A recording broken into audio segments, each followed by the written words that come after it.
Subscribe कीजिए ध्येय IAS channel को और बेल आइकन को दबाइए लेटेस्ट वीडियो सबसे पहले देखने के लिए।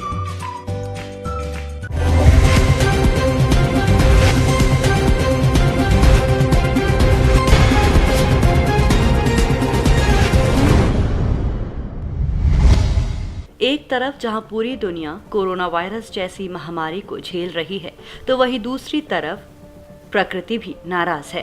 दुनिया के विभिन्न हिस्से से लगातार भूकंप के झटके महसूस किए जा रहे हैं। वहीं भारत में भी अलग अलग राज्यों से भूकंप के झटके महसूस किए जा रहे हैं। हाल ही में हरियाणा के रोहतक में बीते 2-3 दिनों में दूसरी बार भूकंप का झटका महसूस किया गया। आज टीएनएस कार्यक्रम में बात करते हैं आखिर बार बार भूकंप आने का कारण क्या है और इस बात को लेकर भूवैज्ञानिकों ने क्या कहा है, साथ ही बहुत सी महत्वपूर्ण बातें भी। रोहतक की धरती हाल ही के दिनों में छठी बार भूकंप के झटकों से कांपी है। जमीन से महज 5 किलोमीटर की गहराई पर भूकंप का केंद्र होने के कारण तेज आवाज भी हुई, जिससे लोग खौफजदा हैं। भूवैज्ञानिकों ने रोहतक में लगातार भूकंप आने का कारण Indo Australian tectonic plate Eurasian plate के टकराने और फॉल्ट लाइन के सक्रिय होने को बताया है। इससे दिल्ली एनसीआर क्षेत्र में खतरा है। इस संबंध में शोध में भूविज्ञानी अभी जुटे हुए हैं, शोध किए जा रहे हैं। वरिष्ठ वैज्ञानिकों ने दावा किया है कि दिल्ली और हरियाणा के आसपास 5 फॉल्ट रिज लाइन हैं।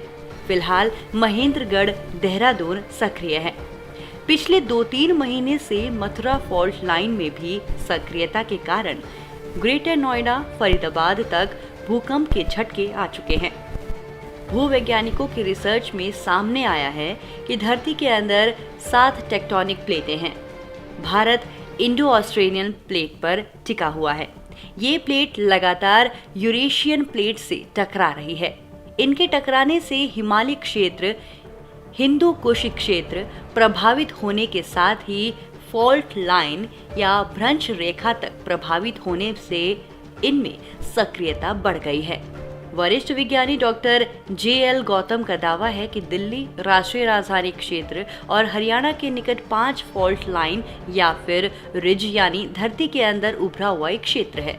जब 2 प्लेटों के जोड़ में कोई हलचल होती है तो रिज क्षेत्र में अंतर बढ़ता है। इससे भूकंप का असर होने के आसार बन जाते हैं। दूसरी ओर फॉल्ट लाइन लिक्विड पर तैरती रहती है। फॉल्ट लाइन में दरारें भी होती है। जब भी प्लेट टकराती है तो लिक्विड पर तैरने वाली फॉल्ट लाइन में कुछ हलचल होती है। आपको बता दें, कुछ महीने बाद ये हलचल शांत हो जाती है। पृथ्वी के नीचे टेक्टोनिक प्लेटों में दरार होती है। जब इन दरारों में हलचल होती है तब उसके आसपास भूकंप आते हैं। दरअसल ये प्लेट बेहद धीरे धीरे घूमती रहती है। इस प्रकार ये हर साल 4 से 5 मिमी अपने स्थान से खिसक जाती है। कोई प्लेट दूसरी प्लेट के निकट जाती है तो कोई दूर हो जाती है। ऐसे में कभी कभी ये टकरा भी जाती है। करीब 30 से 50 किलोमीटर तक नीचे हैं, आपको बता दें।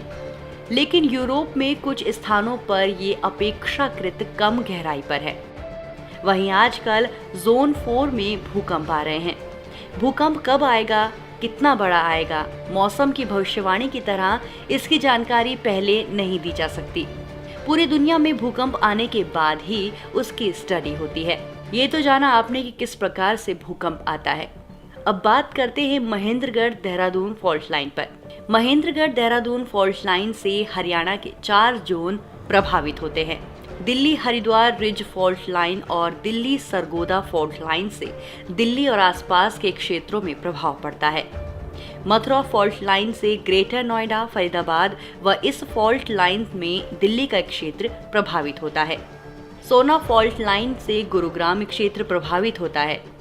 वहीं महेंद्रगढ़ देहरादून फॉल्ट लाइन रोहतक शहर के ठीक नीचे से गुजर रही है। इसीलिए जमीन के अंदर की मामूली हलचल भूकंप के रूप में होती है। विशेषज्ञों के अनुसार गांव चुलियाड़ा में भूकंप जिस केंद्र पर आया उस फॉल्ट लाइन को महेंद्रगढ़ देहरादून फॉल्ट कहा जाता है। भूवैज्ञानिकों के मुताबिक महेंद्रगढ़ देहरादून फॉल्ट जमीन के अंदर है। इसकी सतह से गहराई करीब 1 किलोमीटर है। राष्ट्रीय भूकंप केंद्र के मुताबिक आए भूकंप का केंद्र रोहतक शहर से 15 किलोमीटर दूर चुलियाना एरिया रहा। ये एरिया उसी फॉल्ट एरिया में आता है। आइए अब एक नजर डालते हैं कि किन जिलों से ये फॉल्ट लाइन गुजरती है।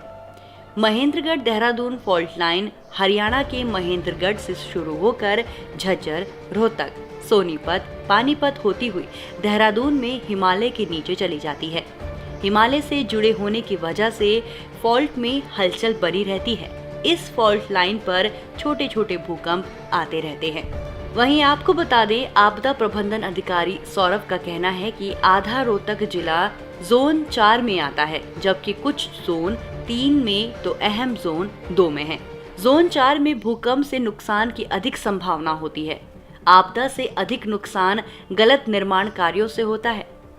इस प्रकार के भूकंपों से बचने के लिए खुद को तैयार रखना होगा। भवन निर्माण में भूकंप रोधी तकनीक का उपयोग होना चाहिए।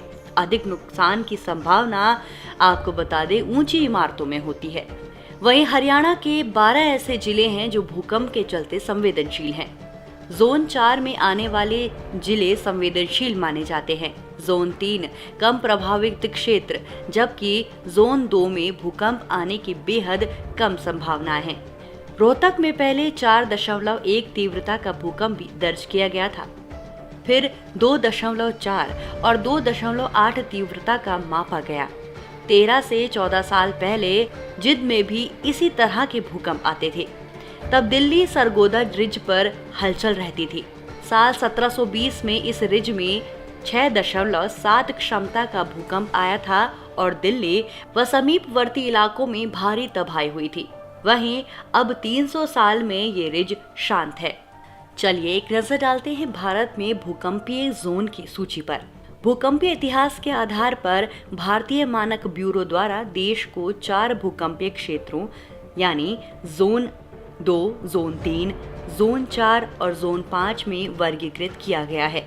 जोन 5 में पूर्वोत्तर भारत, जम्मू कश्मीर के कुछ हिस्से, लद्दाख, हिमाचल प्रदेश, उत्तराखंड और गुजरात के कच्छ के कुछ हिस्से, उत्तर बिहार और अंडमान और निकोबार द्वीप समूह के कुछ हिस्से शामिल हैं। वहीं जोन 4 की बात करें तो यहाँ जम्मू कश्मीर, लद्दाख और हिमाचल प्रदेश के शेष भाग, केंद्र शासित प्रदेश दिल्ली, सिक्किम, उत्तर प्रदेश, बिहार और पश्चिम बंगाल के उत्तरी हिस्से, गुजरात और राजस्थान के कुछ हिस्से तथा पश्चिमी तट के पास महाराष्ट्र के छोटे हिस्से शामिल हैं। जोन 3 में केरल, गोवा, लक्षद्वीप समूह, उत्तर प्रदेश, गुजरात और पश्चिम बंगाल के शेष भाग, पंजाब के कुछ हिस्से, राजस्थान, बिहार, महाराष्ट्र, मध्य प्रदेश, झारखंड के कुछ हिस्से, छत्तीसगढ़, ओडिशा, आंध्र प्रदेश, तमिलनाडु और कर्नाटक शामिल हैं। वहीं जोन 2 में देश के शेष हिस्से शामिल हैं। आपको बता दें, दिल्ली एनसीआर सहित आधा रोहतक जिला खतरनाक जोन 4 में शामिल है, जहां विशेषज्ञों के अनुसार इस क्षेत्र में भूकंप आते रहते हैं। इसीलिए रोहतक जिला वासियों को भी भविष्य में भूकंप के झटके सहने को तैयार रहना चाहिए।